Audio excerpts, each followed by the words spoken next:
शौर्य दिवस कारगिल शहीदों को दी गई श्रद्धांजलि। कैबिनेट मंत्री धन सिंह रावत भी रहे मौजूद।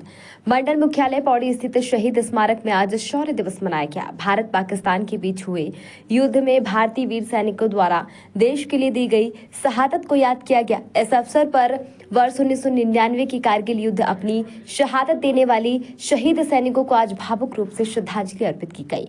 वहीं स्कूली बच्चों द्वारा वीर सैनिकों के लिए देशभक्ति के गीत इस दौरान गाए गए। जनपद पौड़ी के कारगिल युद्ध में गढ़वाल राइफल बटालियन के 17 सैनिकों ने इस दौरान अपनी शहादत देश के लिए दी और वीरगति को प्राप्त हुए, जिनको याद करते हुए उनकी तस्वीरों को पुष्पांजलि अर्पित की गई और सैनिकों के आश्रितों को सम्मानित किया गया। वीर सैनिकों के बहादुरी के किस्से भी सुनाकर भारतीय सेना में अपनी सेवाएं देने के लिए युवा पीढ़ी को प्रेरित किया गया। स्वास्थ्य मंत्री डॉक्टर धन सिंह रावत ने कहा कि पूर्व प्रधानमंत्री अटल बिहारी वाजपेयी द्वारा जो पहल की गई थी उसी के तहत अब शहीदों को लगातार सम्मानजनक विदाई दी जा रही है। उन्होंने कहा कि आज का दिन गौरव का दिन है। उन्होंने कहा कि आज युवाओं को देश सेवा के लिए शपथ लेनी चाहिए। वही कारगिल युद्ध का हिस्सा रहे पूर्व सैनिक बकुल रावत ने कहा, जिस तरह से लगातार सीमा पर आतंकी गतिविधियां बढ़ रही हैं, इनको देखते हुए सरकार को सेना को फ्री हैंड कर देना चाहिए। उन्होंने कहा कि जैसी सरकार सेवा को फ्री हैंड करेगी, एक भी आतंकवादी भारत की सीमा में प्रवेश नहीं कर पाएगा।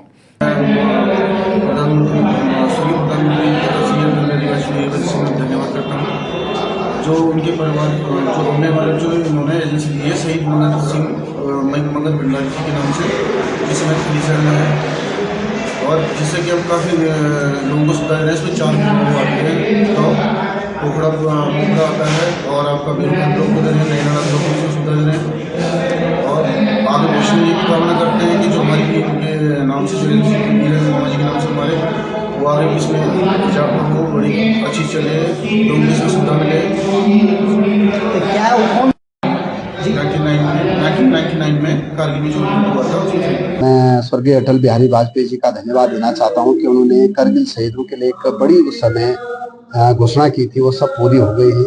हमारे राज्य में भी हमारे मुख्यमंत्री जी और हम लोगों ने अब जितने भी लोग शहीद होते हैं उनके परिजनों को नौकरी देने से लेके उनको स्वरोजगार की तरफ ये सारे काम हम कर रहे हैं। और एक नया काम हमने किया है कि जो हमारे उत्तराखंड के बच्चे सीडीएस में सिलेक्ट होंगे, एनडीए में सिलेक्ट होंगे, उनको 1-1 लाख रुपए सरकार की तरफ से दिए जाए। और मैं नई पीढ़ी को यही कहना चाहता हूँ कि उनको एनएसएस में भाग लेना चाहिए, एनसीसी में भाग लेना चाहिए और सेना की ओर उनको जरूर अपना रुख हासिल करना चाहिए। यहाँ पर हमारे कैबिनेट मंत्री मुख्य अतिथि के रूप में कारगिल दिवस के शुभ अवसर पर यहाँ पर उपस्थित थे और आज सभी लोगों के द्वारा यहाँ पर अच्छे रंगारंग कार्यक्रमों के द्वारा इस कार्यक्रम को मनाया जा रहा है। सबसे पहले पुष्पांजलि का कार्यक्रम ऊपर हमारे शहीद स्मारक पर हुआ और ये कार्यक्रम सैनिक कल्याण पुनर्वास संगठन के द्वारा ये कार्यक्रम आयोजित किया गया है। हर साल यहाँ पर इस तरह का कार्यक्रम किया जाता है और ये एक प्रेरणा का स्रोत है। इससे प्रेरणा लेनी चाहिए कि वास्तव में जो सैनिक बॉर्डर पे अपना तन मन न्यौछावर करके हम लोगों की रक्षा करते हैं, तो हमारा कर्तव्य बनता है कि हम उनके लिए कुछ करें। तो इसी रूप में हम कुछ न कर सकते हैं, केवल श्रद्धांजलि तो अर्पित कर सकते हैं। सभी लोगों ने यहाँ पर श्रद्धांजलि अर्पित की है। मैं इस अवसर पर उन शहीदों को नमन करते हुए अपने समस्त क्षेत्रवासियों को कारगिल दिवस की, विजय दिवस की, शौर्य दिवस की बहुत बहुत बधाई अर्पित करता हूँ। सेना के कार्यक्रम श्रद्धांजलि कार्यक्रम या सम्मान समारोह के तौर पर ही मनाए जाते हैं और उसमें विशेष ध्यान हम ये रखते हैं कि उसमें समयता बनाई जाए, सौम्य तरीके से उसको मनाया जाए, क्योंकि श्रद्धांजलि एक इश्यू हो जाता है और साथ में सम्मान भी एक इश्यू हो जाता है। तो जिनके परिजन अभी हमारे बीच में उनको सम्मान दिया जाता है तो उसमें पूरा ध्यान रखा जाता है कि उनकी गरिमा का कोई आहत न हो। और इसमें ज़्यादातर बच्चों को आपने देखा होगा स्कूली स्तर पर बच्चों का पार्टिसिपेशन होता है, जिससे उनके अंदर भी देश भावना की, देशभक्ति की भावना है। वो इस तरह से उनका प्रतिभाग होता है और बड़े जोश खरों से वो बच्चे करके कार्यक्रम में प्रतिभाग होता है। और देशवासियों को कारगिल दिवस की शुभकामनाएं हैं। और ये कारगिल दिवस जब जब आता है तो हमारे रोंगटे खड़े हो जाते हैं। हमें वो मंजर याद आता है जो उस समय हालात हमने झेले देखे हैं और उस समय जो पाकिस्तान की हालत देखी है, उनकी गर्दनें काट के जो लाए हैं वो भी आज हमें याद आता है। जब उनकी गर्दनें हम बिल्कुल ऐसे लाए जैसे कि यहाँ कभी आपने बकरा काटते हुए देखो, भाई एक ही झटके पे अब बिल्कुल ऐसे लेके आते थे जैसे कि बकरे का सर होगा। तो लगा लीजिए। और उसके बाद जब हम ऊपर पहाड़ी में चढ़ाई करी, हमने पहाड़ी में फतह की, तो उस समय ये लगा लीजिए पाकिस्तान के जितने भी दुश्मन थे वो सब उल्टे पांव लौटने लग गए थे। आने वाली पीढ़ी को क्या संदेश देना चाहते हैं? आने वाली पीढ़ी को ये कहेंगे कि भाई आप भी अग्निवीर का जो है उसमें भाग लीजिए, हैं, और 75% है तो आपका भाग्य साथ देगा, तो आप भी उसमें भारतीय देश की सेना में शामिल हुई है, और इससे ज़्यादा कुछ नहीं कर सकते।